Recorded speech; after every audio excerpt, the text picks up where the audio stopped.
Φωτιά έχει πάρει τις τελευταίες ημέρες στη Συρία, με τους φιλότουρκους αντάρτες να ξεκινούν μεγάλης κλίμακας επίθεση εναντίον των Συριακών κυβερνητικών δυνάμεων και να καταφέρουν να θέσουν υπό τον έλεγχό τους πολλά χωριά, αλλά ακόμα και μεγάλες πόλεις όπως το Χαλέπι, που μπορεί να μην το έχουν καταλάβει ολόκληρο, αλλά όπως φαίνεται αυτό αναμένεται να συμβεί μέσα στις επόμενες ώρες, καθώς η ηγεσία του Συριακού στρατού έδωσε εντολή στις δυνάμεις που βρίσκονται εκεί να υποχωρήσουν ώστε να μην περικυκλωθούν και επίσης να αντασυνταχθούν για μια μεγάλη αντεπίθεση που προετοιμάζεται, και όχι μόνο. Και αυτό γιατί όλα δείχνουν ότι έχει επιλεχθεί να χτυπηθούν οι τουρκόφιλοι τζιχαντιστές από μακριά, δηλαδή κυρίως με δυνάμεις πυροβολικού και με εναέρειες επιθέσεις ρωσικών και συριακών αεροσκαφών και ελικοπτέρων,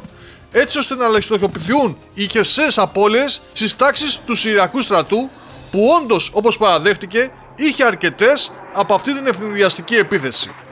Τώρα, όσον αφορά τις πληροφορίες που έρχονται από τη Συρία, υπάρχει μεγάλη σύγχυση και παραπληροφόρηση, οπότε θα δούμε τις τελευταίες εξελίξεις που λένε ότι έχουμε ρωσικά μέσα ενημέρωσης, που έχουν φιλτράρει τις ειδήσεις που λαμβάνουν. Ως προς την περιοχή στο Χαλέπι, λοιπόν, οι φιλότουρκοι αντάρτες της Χαγιάτ Ταχρήρ Αλ-Σάμ κατάφεραν και κατέλαβαν μέχρι στιγμής το 75% των εδαφών. Επέβαλαν απαγόρευση βραδινής κυκλοφορίας στην πόλη Χαλέπι, στην οποία έχουν εισέλθει και έχουν εγκατασταθεί στα δυτικά και κινούνται τώρα προς το κέντρο και ανατολικά. Επίσης κατέλαβαν την τοπική φυλακή Ταρέκ Μπιν Ζαγέτ και απελευθέρωσαν εκατοντάδες τζιχαντιστές που τώρα θα πολεμήσουν στο πλευρό τους, ενώ ο αριθμός των νεκρών στρατιωτών και αμάχων μέχρι το μεσημέρι είχε ανέλθει στα 301 άτομα. Οι τζιχαντιστές προωθήθηκαν και στην περιοχή του Ιντλίπ, όπου και κατέλαβαν το παλάτι του κυβερνήτη, το αρχηγείο της αστυνομίας και το ιστορικό κέντρο της πόλης. Όπως συνεχίζουν τα ρωσικά μέσα ενημέρωσης, η Συριακή κυβέρνηση έκλεισε το αεροδρόμιο στο Χαλέπι και περιμένει βοήθεια από το ρωσικό στρατό, ο οποίος αναμένεται να φτάσει εντός 3 ημερών.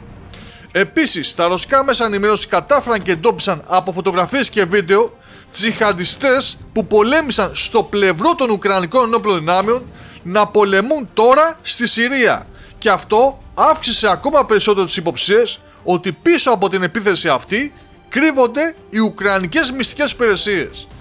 Το σίγουρο είναι πάντως ότι η αναταραχή αυτή στην περιοχή της Συρίας, που υποστηρίζεται από τον κακό και ύπουλο γείτονά μας Τουρκία, έχει προκαλέσει την οργή του Ρώσου Προέδρου Βλαντιμίρ Πούτιν, στη στιγμή μάλιστα που ο Ερντογάν ζήτησε να μπει και στους BRICS. Με αυτά που κάνει, όχι στους BRICS δεν θα μπει, αλλά σε έκανε ένα μπρίκι να τον ψήσει και να τον πιει ως ελληνικό καφέ ο Ρώσος Πρόεδρος. Φυσικά να μην ξεχνάμε ότι η εξέλιξη αυτή συμφέρει τη Δύση, καθώς ήδη ανέβηκε σήμερα δημοσίευμα σε ξένη ιστοσελίδα ότι επόμενος στόχος των ανταρτών θα είναι το λιμάνι της Ταρτούς που ελέγχουν οι Ρώσοι και που πολύ πιθανόν να το χάσουν, και έτσι θα χαθεί και η παρουσία τους στη Μεσόγειο. Επίσης δεν πρέπει να ξεχνάμε, και σίγουρα οι Ρώσοι έχουν υποψιαστεί ότι έχει κάποια σχέση, πως τη Δευτέρα επισκέφθηκε την Άγκυρα ο νέος Γενικός Γραμματέας του ΝΑΤΟ, και ίσως ήταν αυτός που έδωσε το πράσινο φως στην Τουρκία να κάνει ό,τι κάνει αυτή τη στιγμή.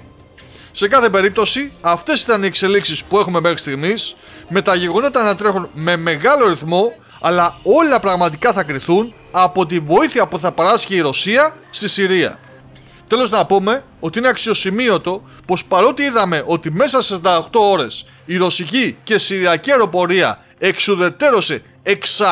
τζιχαντιστές, αυτοί συνέχισαν να προχωρούν λες και ήταν υπό την επίρρεια ουσιών και δεν είχαν αντίληψη του κινδύνου. Λες.